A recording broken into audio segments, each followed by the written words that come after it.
नमस्कार, आप देख रहे हैं युग चरण और मैं हूं आपके साथ खुशबू सिंह। चलिए शुरुआत करते हैं बुलेटिन की।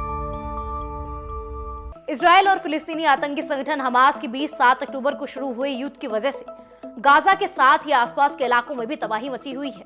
24 नवंबर से पहले युद्ध पर 4 दिन के लिए, फिर 2 दिन के लिए, फिर 1 दिन के लिए, यानी 1 हफ्ते का विराम जरूर लगा, पर उसके खत्म होने के बाद उसे आगे नहीं बढ़ाया जा सका। युद्ध शुरू होने के बाद इजरायली सेना ने फिर से तेजी से हमले करने शुरू कर दिए। इजरायली हमलों में अब तक 18,000 से ज्यादा फिलिस्तीनियों की मौत हो चुकी है और इस युद्ध का सबसे बड़ा असर गाजा पर ही पड़ रहा है। बढ़ती तबाही के चलते दुनिया भर के कई देश इस युद्ध पर विराम लगाने की मांग उठा रहे हैं। ऐसे में यूनाइटेड नेशंस की जनरल असेंबली में इस बारे में प्रस्ताव पेश किया गया, जिसे पास कर दिया गया है। गाजा में युद्ध विराम के प्रस्ताव पर 153 सदस्य देशों ने समर्थन दिया, वहीं 10 देशों ने इसका विरोध भी किया। 23 देश अनुपस्थित रहे। ऐसे में ज्यादा समर्थन मिलने से प्रस्ताव पास हो गया।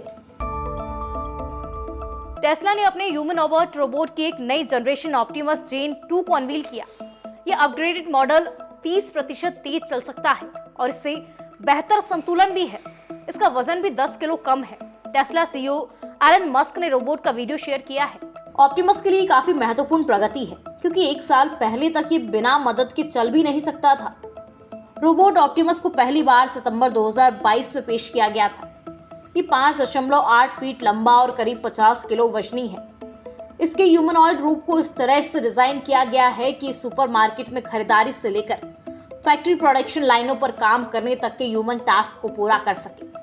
टेस्ला ने अभी तक ऑप्टिमस की कीमत के बारे में कोई जानकारी नहीं दी है। मस्क ने सोशल मीडिया प्लेटफॉर्म एक्स पर जो वीडियो शेयर किया है, उसमें रोबोट खुद को बैलेंस करते हुए स्क्वाट करता हुआ दिखाई दे रहा है। पिछले मॉडल की तुलना में रोबोट का यह वर्जन 30% ज्यादा तेज चल सकता है। प्रधानमंत्री नरेंद्र मोदी अपने संघर्ष के दिनों में चाय बेचा करते थे। ऐसा ही राजस्थान के मुख्यमंत्री भजनलाल शर्मा भी एक समय दूध बेचा करते थे। उनका जीवन कृषि से शुरू हुआ। भजनलाल ने चुनौतीपूर्ण हालात में पढ़ाई के साथ राजनीति के जरिए मुख्यमंत्री तक का सफर पूरा किया। बाइक के जरिए सरपंच से लेकर सीएम पद तक का सफर तय किया। हालांकि ये सब इतना आसान नहीं था, लेकिन संगठन में हमेशा मजबूत पकड़ रखने का फायदा उन्हें मिलता रहा। यही कारण था कि वो वर्ष 2016 से अब तक प्रदेश महामंत्री बने रहे। 4 भाई बहनों में तीसरे नंबर के भजनलाल पिता के कृषि कार्य में हाथ बटाते थे। भजनलाल का पैतृक गांव नदबई विधानसभा क्षेत्र का अटारी है। उनका राजनीतिक सफर वर्ष 2000 में सरपंच पद से शुरू हुआ। वर्ष 2003 में नदबई विधानसभा क्षेत्र से ही चुनाव लड़ा, लेकिन हार हुई। उनके करीबी बताते हैं कि भजनलाल साधारण परिवार से निकले हैं। कुछ समय दूध बेचने का कार्य भी किया। गांव से निकलने के बाद वो भरतपुर में रिश्तेदार रामेश्वर ठेकेदार के यहाँ कृष्णानगर हाउसिंग बोर्ड स्थित आवास पर किराए पर रहते थे, जहां उन्होंने कुछ समय गौपालन भी किया। मध्य प्रदेश के नए मुख्यमंत्री मोहन यादव ने बुधवार को पद और गोपनीयता की शपथ ली। वो एमपी के 20वें मुख्यमंत्री हैं। भोपाल के मोतीलाल नेहरू स्टेडियम में समारोह सिर्फ 10 मिनट का रहा। जगदीश देवड़ा और राजेंद्र शुक्ल ने डिप्टी सीएम के रूप में शपथ ग्रहण की। राज्यपाल मोंगभाई पटेल ने सभी को शपथ दिलाई। प्रधानमंत्री नरेंद्र मोदी, केंद्रीय गृह मंत्री अमित शाह, बीजेपी के राष्ट्रीय अध्यक्ष जेपी नड्डा समेत 11 राज्यों के मुख्यमंत्री इस समारोह में शामिल हुए।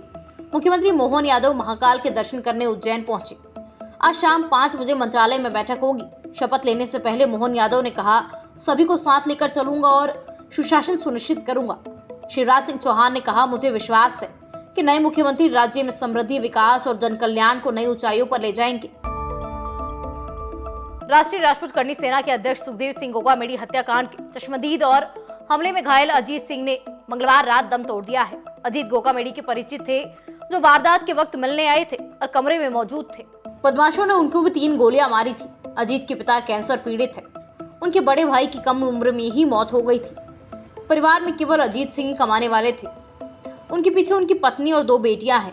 अजीत सिंह की मौत की जानकारी मिलने पर बड़ी संख्या में राजपूत समाज के लोग एसएमएस अस्पताल पहुंचे और धरना दिया। इस दौरान भाजपा के वरिष्ठ नेता राजेंद्र राठौड़ धरना स्थल पर पहुंचे। उन्होंने आश्वासन दिया कि सभी मांगों को मान लिया जाएगा। उसके बाद राठौड़ वहां से चले गए। हालांकि इसके बाद परिजनों को लिखित में आश्वासन मिलने के बाद धरना समाप्त कर दिया गया।